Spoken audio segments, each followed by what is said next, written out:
फडणवीस सरकारमध्ये राष्ट्रवादी सहभागी झाल्यानं बीड जिल्ह्यामध्ये मोठा पेच निर्माण झालाय। मुंडे बहीण भावातील संघर्ष वाटाघाटीने मिटणार की पंकजा मुंडे स्वतंत्र निर्णय घेणार, या संदर्भातला न्यूज 18 लोकमतचा स्पेशल रिपोर्ट।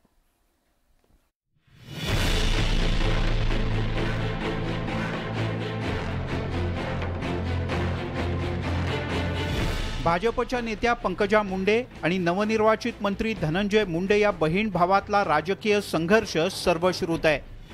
2019च्या पराभवानंतर पंकजा मुंडे यांनी आता 2024ची तयारी सुरू केली आहे। मात्र धनंजय मुंडे हे शिंदे फडणवीस सरकारमध्ये सहभागी झाल्यामुळे परळी विधानसभा मतदारसंघात राजकीय पेच निर्माण झाला आहे। आगामी विधानसभा निवडणुकीत परळीची जागा महायुतीत कुणाच्या वाट्याला येणार याविषयी आत्तापासूनच चर्चा सुरू आहे। कारण पंकजा मुंडे आणि भाजप श्रेष्ठी यांच्यात सगळं काही आलबेल नसल्याचं अलीकडे वारंवार समोर आलंय। मूळ विषय येतो तो विधानसभेचा। परळीमध्ये तुम्ही कोणाला तिकीट देणार, माजलगावमध्ये तुम्ही काय करणार, गेवराईत तुम्ही काय करणार, आष्टीत काय करणार, बीडमध्ये तुम्ही काय करणार, सगळीकडे गोंधळलेली अवस्था।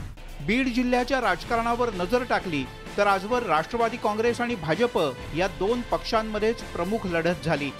पण आता जिल्ह्यातील राजकीय परिस्थिती बदलली आहे। त्यामुळे आगामी निवडणुकीत पंकजा मुंडे यांना लोकसभेची उमेदवारी दिली जाण्याची शक्यता वर्तवली जाते। आता राज्यात समीकरण कितीही बदलू द्या, तुम्हाला सांगतो मागच्या 6 महिन्यापासून या ठिकाणी पंकजा प्रीतमताईच्या विरोधात उमेदवारच सापडाय नाही। मला तर वाटतं की आता बिनविरोध निवडून येतील की काय अशी परिस्थिती। बदललेल्या राजकीय परिस्थितीत पंकजा मुंडे यांच्यासमोर दोन पर्याय आहेत। एकतर पक्षाच्या आदेशानुसार निवडणूक लढवणं किंवा वेगळ्या राजकीय मार्गाचा अवलंब करणं।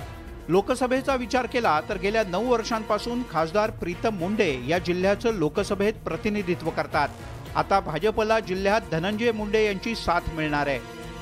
6 विधानसभा आणि 1 लोकसभा याच्या निवडणुकीच्या कामाला लागायचं आहे आणि ते आपल्याला जिंकायच्यात। त्याच्यामुळं पंकजाताई सांगतील तो निर्णय आम्हाला मान्य राहील आणि पंकजाताई ह्याच आमच्या नेत्या आहेत आणि तोच आमचा पक्ष आहे।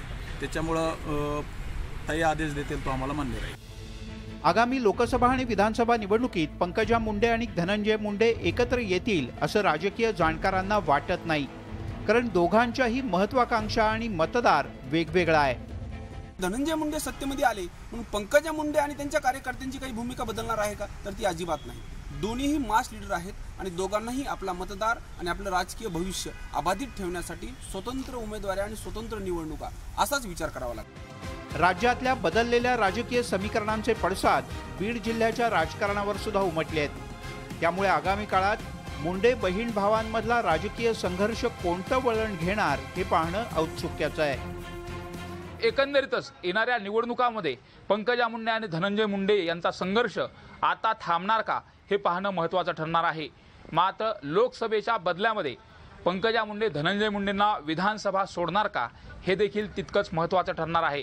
तसंच एकूणच जिल्ह्यातील 6ही मतदारसंघामध्ये पेच निर्माण झाल्याचं चित्र पाहायला मिळतंय। कॅमेरामन प्रकाश जाधव सोबत सुरेश जाधव, न्यूज 18 लोकमत, बीड।